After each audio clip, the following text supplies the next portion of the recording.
Hello students, welcome back. This is Vasan Naik from Canara Engineering College. Welcome to my channel WashTech. So we will continue the module 5 portion of microprocessor and microcontroller. That is nothing but ARM instructions. In the last video you must have seen arithmetic and logical instructions.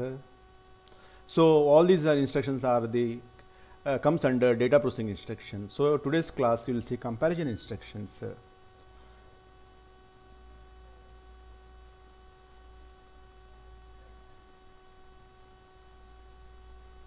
See, comparison instructions, it will compare two numbers. Only thing is, here you need not to suffix s. For this instruction, you need not to suffix s. Without suffixing s itself, the instruction coming in this category will update the flag register. So, because these instructions are meant for updating the flag register, that's why you need not to update s. Like in add instruction, we will suffix s for flag register update. Subtract instruction, we will suffix s, moves, move s, moves, etc. But in comparison instruction, you need not to suffix s. These are the category of comparison instructions which will automatically update flag register without suffixing s to the instruction. So compare CMP, compare, what it will do, it will actually compare instruction will subtract source from destination, and based on the condition like whether the destination is greater or equal or smaller, flags are affected. So it will set the flag as a result of Rn minus n. Compare negated, see, when I use compare instruction in this format, this is destination, this is source, right? Yeah.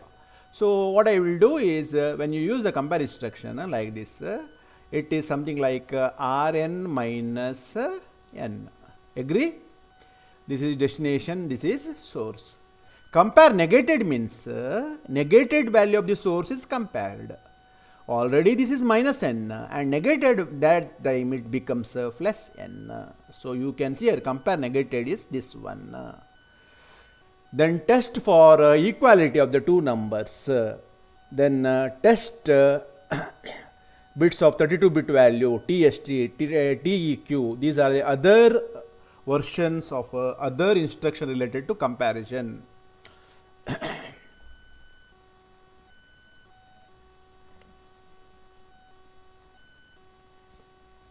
You can see here R0 is 4, R9 is equal to 4. When you compare instruction, initially you can see here in the instruction CPSR is, you can see the CPSR status carry flag is, 0 flag is not set.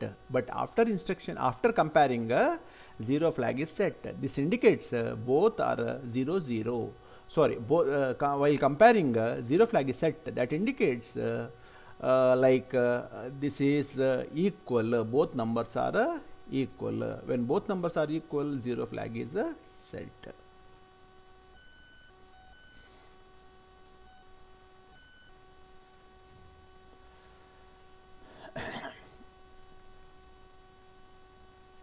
So similarly, we have two more instruction. Test instruction is the logical AND operation, and TQ, test equal exclusive OR operation. So you have to remember this one.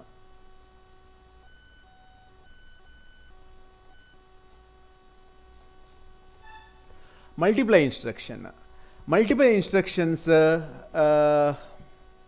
have two versions, MUL and MLA. MUL multiply. So for MLA is multiply with accumulator. So now here you can see multiply instruction syntax. Multiply with accumulate is something like this. So now multiply we know. So multiply instruction you can write for example MUL. I can write this is R0 and R1 and R2. R1 and R2 can multiply and store the result in R0. So here That's why they have used different symbol for the operand. So R0, R1 and R2. Here you see which is R2, which is R1 and which is R0. Multiply with the accumulate. What do you mean by multiply with the accumulate? For example, I want to multiply 1 to 1 with the 1 to 1. What I will do? Normal multiplication, paper multiplication, like 1 into 1, 1, 2, 1, 1. Then next one is 2 ones are 2, 2 twos are 4 and 2 ones are 2. Then is 1 to 1. Then finally I will add. So in paper work, we will add like this 1, 1, 1, 2, 2, 4, 4, 5, 6, 2, 2, 4 and something like this. But how the computer will do the multiplication? Computer will take register and as it multiplies the first this one iteration, it will store that one. When it multiplies the second iteration, it will add that to that register. Then third time it will add that to that register. So computer will work like this. That is called as multiply and accumulate. While during the multiplication it will accumulate whatever answer it gets during the multiplication iteration. So this is called as multiply with accumulate. In multiply we have long multiply, 64-bit multiplication also is there. You will see that all those things. You can see here signed multiply, accumulate long. In that different variations, signed multiply long, unsigned multiply, accumulate long, unsigned multiply. Unsigned multiply. When you multiply 32-bit into 32-bit register, the result is results in 64-bit. For that we are using separate registers to store separate register to store the 64-bit. So you can see here one register for storing higher bits MSB, one register is storing lower bits. So separate register we are using. So similarly, unsigned multiply accumulate. We know unsigned multiply accumulate. This is the syntax. It initially it will take the register with the 0. Then it will whatever it will multiply that will accumulate to this register. So final register value is this one. Signed multiply with long. Signed multiply with the long. This is similar to this one, and unsigned signed multiply with the accumulate. So you can see here this is the value. When you multiply R1 and R2, it will be stored in R0. Long multiply produce 64-bit result. That's why we are using 32-bit 2 register. We are labeled as 2 register RDL0 and RDHI. RDL0 and RDHI. RDL0 holds the lower 32-bit value of 64-bit result. RDHI holds the higher 32-bit value of a 64-bit result. So what is the unsigned multiplication? What is the syntax? You can see here syntax unsigned multiplication. It will multiply R2 and R3 and the result is stored in R0 and R1.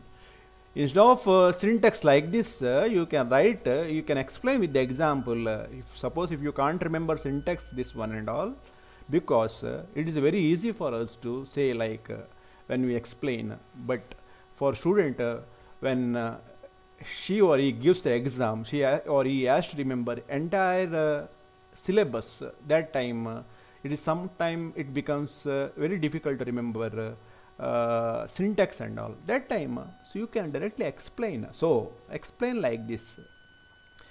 Here it is very easy to remember. R2 and R3 is multiplying. It is unsigned multiplication, long multiplication. Long multiplication results in 64-bit. So results are stored in R0 and R1. Next one is the branch instruction. In branch instruction changes the flow of execution. In branch instruction you have 3 types of branch instruction: B, BL, BX and BLX. B means branch to the particular location. That location is given by PC, program counter. Second one is branch with link. So branch with link, branch to the particular location, but link register holds the address of the next instruction to be executed after BL. Branch exchange. So branch exchange with the link. So we have to see all these things one by one. So in the exam, branch instruction means you have to write this one. Branch condition label, etc. So now we will see first branch instruction. First one, branch. Here you can see label forward. So as soon as it comes, when the execution comes here, it will come here. It will execute this one. For example, suppose the execution proceeds in this way. When it comes here, it will branch it to backward here.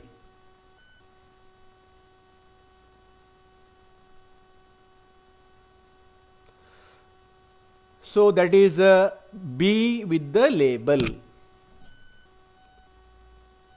So next one is you can see here branch L, branch with the link, means it not only branch to the particular location, but it will remember where it has to come back after execution of that branch.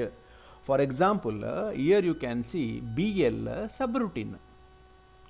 That means here one instruction is there, BL subroutine. After that, these are instructions. Subroutine is here.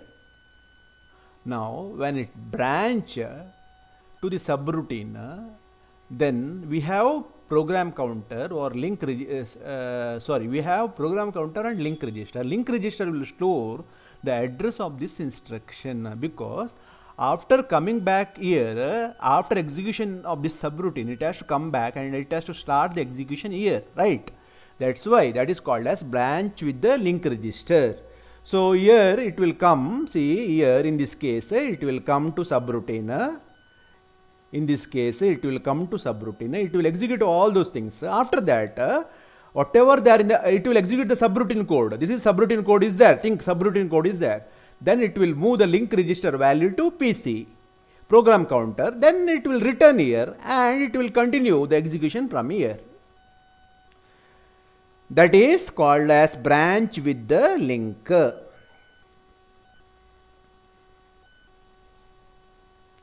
Next two instructions are there, branch exchange with link, third type of branch instruction. Branch exchange instruction uses absolute address stored in register RM. It is primarily used to branch to and from thumb code. In that case, a T bit in the CPSR is updated by at least a significant bit of the branch register. Similarly, BLX instruction updates a T bit of the CPSR with the least significant bit and additionally set the link register with the return address.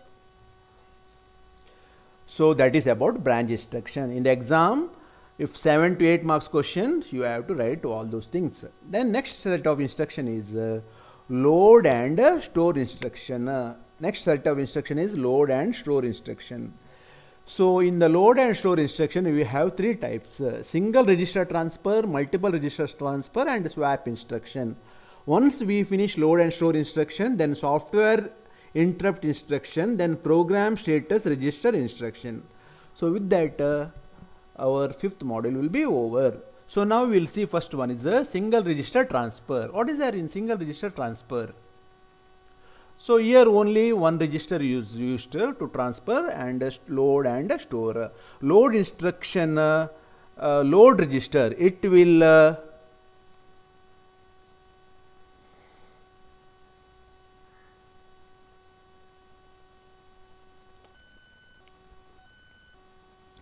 so we have load and store instruction. This is the format.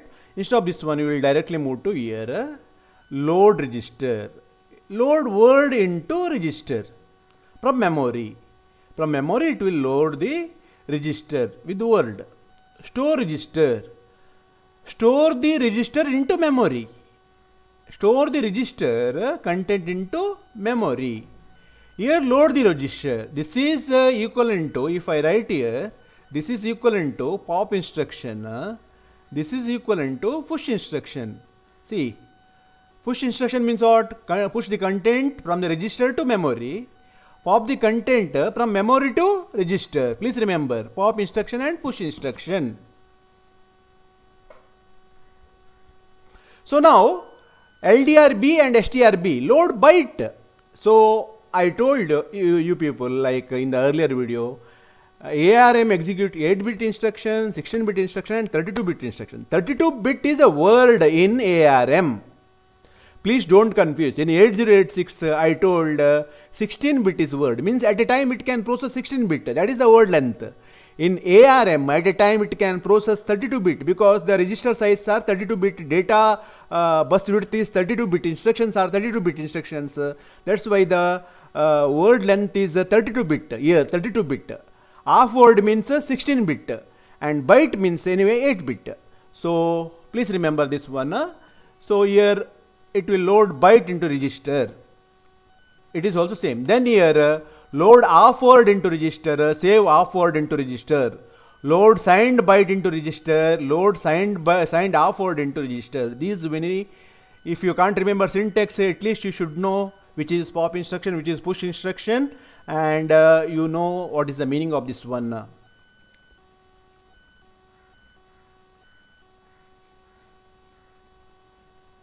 So now we'll see here load register LDR R0 R1. This is pop instruction. Pop means it will load the content register with the memory. So memory address is given by here. You see memory address is given by this one. Any register enclosed in bracket indicates address, right? This is address. From this address, content is loaded to R0. Content is loaded to R0. And this one is equivalent to this one. Here we have given displacement also. Here we have given displacement also. So you remember in addressing mode of 8086, like relative, base index, base relative, base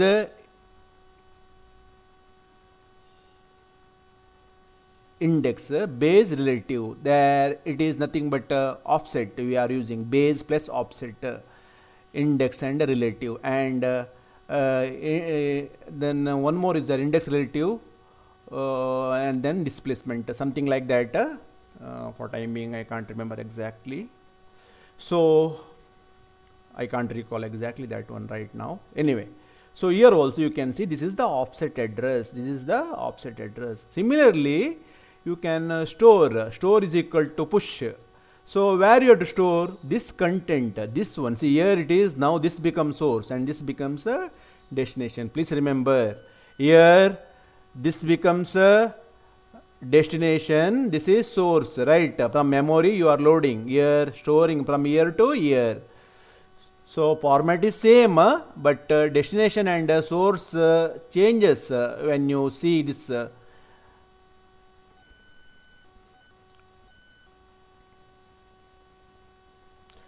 So in a single register load and store addressing mode, we have free index with write back.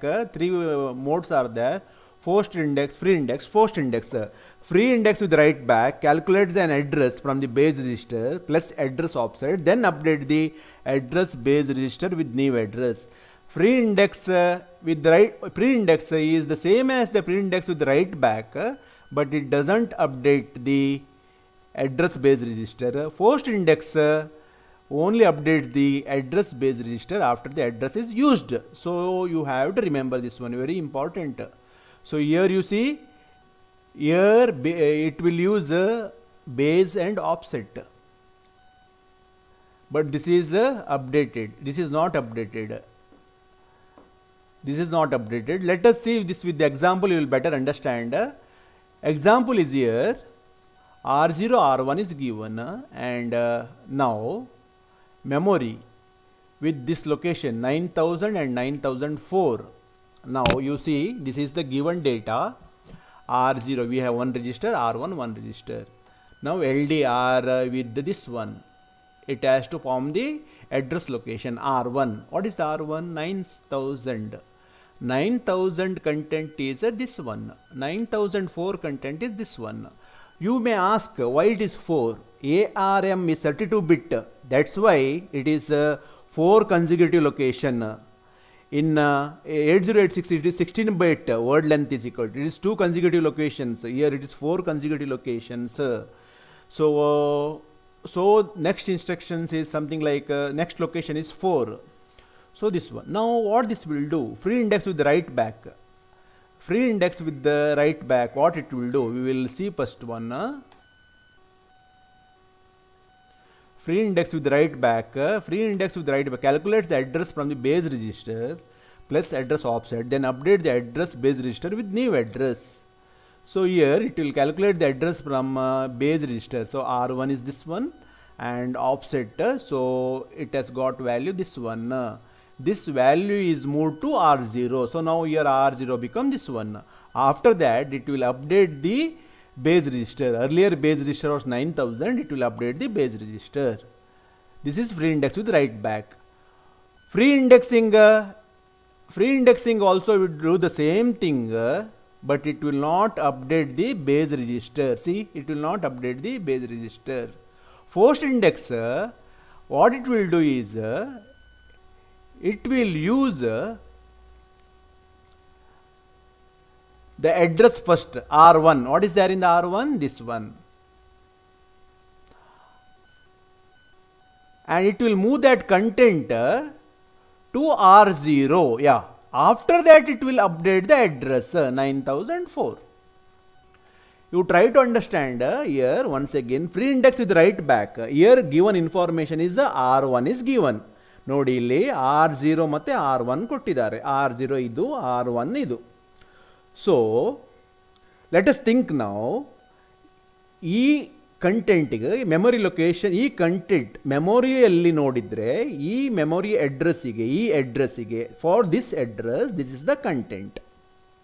When you see from the memory point of view, if you take this address, this as address, then that address contains this content. Now here instruction is given something like this. This is pop instruction. I have to load something from memory. First I have to calculate. So how we calculated in 8086 physical address, like that also here you have to calculate. First what in free index it will do? It will first calculate the address. How it will calculate the address? It will take R1 and it will add offset. R1 is this one, add offset, this becomes this. Now what is the content of this one? That content is moved to R0 and R1 base register, this is base register, R1 is updated 9004. Address is updated. In free index it will do same thing, but it will not update the base register. In forced index it will not first update the base, it will not calculate the address using offset. It will just take base register and see the content of that base register. It will move that to R0, then it will update the R1. These are the 3 use of single this one. In that also different modes are there. From the exam point of view, if you remember first column, well and good. Free index with the immediate offset, free index with the register offset, free index with the scale register offset. That is the one thing. Free index with the free index write back with immediate register and scaled. Then forced index immediate register scaled. 3 things if you remember from the exam point of view. Very good. And this one.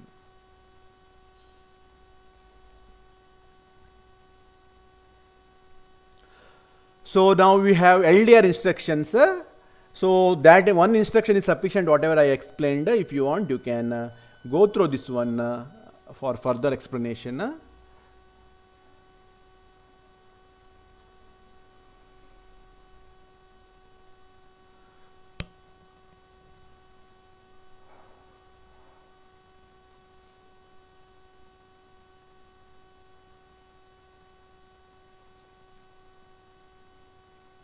So following this table shows the store instruction. Store instruction also we have write back, free index and forced index. It also works in the same way. So better whatever I explain here, that much you try to remember, because this chapter contains most of the instructions and student will feel complicated when they see these instructions. So just try to analyze whatever explained.